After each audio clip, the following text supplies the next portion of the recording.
আছে। পৰীক্ষা দিবলৈ গৈ আছোঁ। আচ্ছা, এই যে প্ৰতিদিনা যেনেকৈ পাৰাপাৰ হোৱা তোমাৰ বহুত অসুবিধা হয়, মোৰ বহুত ছাত্ৰ ছাত্ৰীসকলৰ অসুবিধা হয়।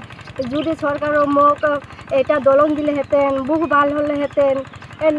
মোৰ যে এইটো বীৰ যোৱাৰ কাৰণে বহু দুৰ্ঘটনা আশংকা দুৰ্ঘটনা হ'ব নহ'লে বাৰিষা কালত কেনেকুৱা ধৰণৰ অসুবিধা হয় তোমালোকৰ পাৰাপাৰৰ বহুত ক্ষেত্ৰত? অসুবিধা হয় বাৰিষা কালত। পিছলা হোৱাৰ আশংকা হৈ থাকে। আচ্ছা, নাও দুৰ্ঘটনা হোৱা কেতিয়াবা নাও দুৰ্ঘটনা হয় নেকি? হৈছে বহুত হৈছে। আচ্ছা, বাৰিষা কালত যেতিয়া তোমালোকে স্কুললৈ যোৱা তেতিয়া কেতিয়াবা নাও পাৰাপাৰৰ ক্ষেত্ৰত স্কুলত নোযোৱাকৈ থাকিব লগা হৈছে নেকি বা ঘূৰি ঘৰলৈ যাব লগা হৈছে নেকি? কষ্ট আমাৰ এনেকৈ যাব লাগে, এনেকৈ আহিব লাগে, বিৰাট কষ্ট হয়। পৰীক্ষাৰ কাৰণে ছাত্ৰ ছাত্ৰীবিলাক বহুত কষ্ট কৰি যাই আছে আহি আছে। এতিয়া ইয়াৰ পৰা এই সময়ৰ পৰা আৰু বাৰিষা কালত আৰু বেছি কষ্ট হয়। এটা ব্ৰিজৰ খুব প্ৰয়োজন। দলং হ'লে আমাৰ ৰাইজবিলাকে বহুত সুবিধা হ'ব। এই ক্ষেত্ৰত স্থানীয় জনপ্ৰতিনিধিসকলে কেনেধৰণৰ ব্যৱস্থা গ্ৰহণ কৰিছে? খালি শুনা পাইছোঁ যে কৰিব বুলি কৈ আছে, কিন্তু এতিয়ালৈকে আমি পোৱা নাই বা দেখা নাই। কি কৰিব নাজানো, কিন্তু শুনা পাইছোঁ যে দিব বুলি কৈ আছে। চৰকাৰক কি বুলি ক'ব এই ক্ষেত্ৰত? চৰকাৰৰ খবৰটো নোৱাৰোঁ, সি আৰু কেনেকৈ কৰি দিব। হোৱা নাই যদি এতিয়ালৈকে আৰু দেখা পোৱা নাই। শুনা পাইছিলোঁ যে এটা সময়ত হ'ব, কিন্তু এতিয়ালৈকে হোৱা নাই।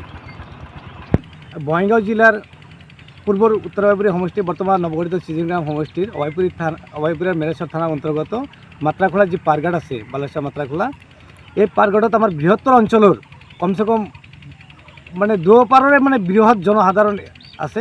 এই কৃষি প্ৰধান অঞ্চল, এই অঞ্চলৰ ছাত্ৰ ছাত্ৰীৰ পৰা আৰম্ভ কৰি কৃষিজাত বস্তু সামগ্ৰী পাৰাপাৰ কৰা, আনকি বাৰিষাৰ সময়ত বিভিন্ন নাও দুৰ্ঘটনা হোৱা আমি দেখিবলৈ পাওঁ। ইয়াতে বহুত অসুবিধাৰ সন্মুখীন হৈ আছে, স্থানীয়ভাৱে আমিও হৈ আছোঁ। বৰ্তমানৰ যিজন বিধায়ক আছে, তেখেতৰ বিধায়কে ইয়াতে দলং দিব বুলি বিভিন্ন প্ৰতিশ্ৰুতি দিছিল। বিভিন্ন মিটিঙত প্ৰতিশ্ৰুতি দিয়াৰ পিছতো তেখেতে এখনো মানা নদীৰ ওপৰত দলং কৰিবলৈ সক্ষম হোৱা নাই। আনকি তেখেতে বিভাগীয় অভিযন্তা হিচাপে বহুতে আমি আশাবাদী আছিলোঁ যে তেখেতে নিশ্চয় আগৰ যিমান ভূপেন ৰায় হওক, আব্দুল হেনাগুৰি হওক, তেখেতসকলকে বেছি কাম কৰিব, কিন্তু তাতে বৃহৎ শূন্য ফলাফল আমি লাভ কৰিলোঁ। ইয়াৰ কাৰণে ইয়াৰ পূৰ্বৰ বিধায়ক আব্দুল হেনাগুৰিয়ে যিবোৰ কাম ধাৰ্য কৰি গৈছিল বিধানসভাত উত্থাপন কৰি, সেই কামখিনিয়ে এতিয়া সমাধান হ'ল। বৰ্তমানৰ বিধায়কজনে একো ডাঙৰ কাম কৰিব পৰা নাই। সাধাৰণতে তেখেতৰ ভাগত যিখিনি কাম সেইখিনি ভালকৈ কৰিব পৰা নাই। লগতে এই বিভিন্ন পঞ্চায়তৰ যি আঁচনি আছে 13, 14, 15কে আদি কৰি সেই ফাণ্ডৰ অংগনবাদী কেন্দ্ৰ উদ্বোধনী এইবোৰ কৰি দিনে ৰাতি তেখেতে ডাঙৰ কৰ্মবীৰ হিচাপত তেখেতৰ যি নেতাবিলাকে তেখেতক কৰ্মবীৰ উপাধি দি আছে।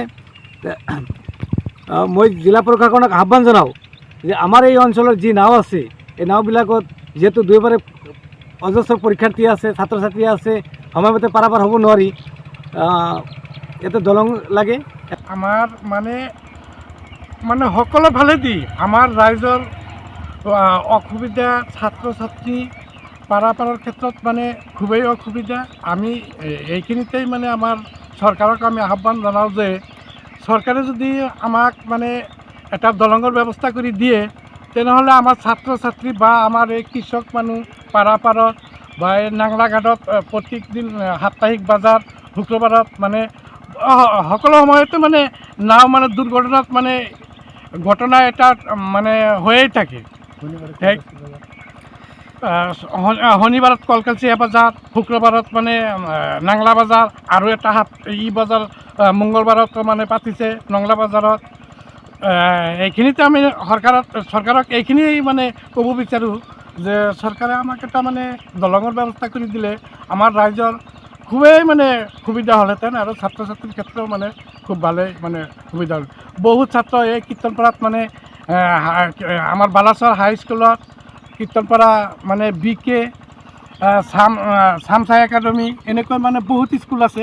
বহুত ছাত্ৰ ছাত্ৰী আমাৰ ইফালৰ পৰা কীৰ্তনপাৰালৈকে যাই থাকে। খুবেই অসুবিধা। আমি যিকোনো খবৰৰ বাবে যোগাযোগ কৰক আমাৰ এই নম্বৰত 9181 307 221।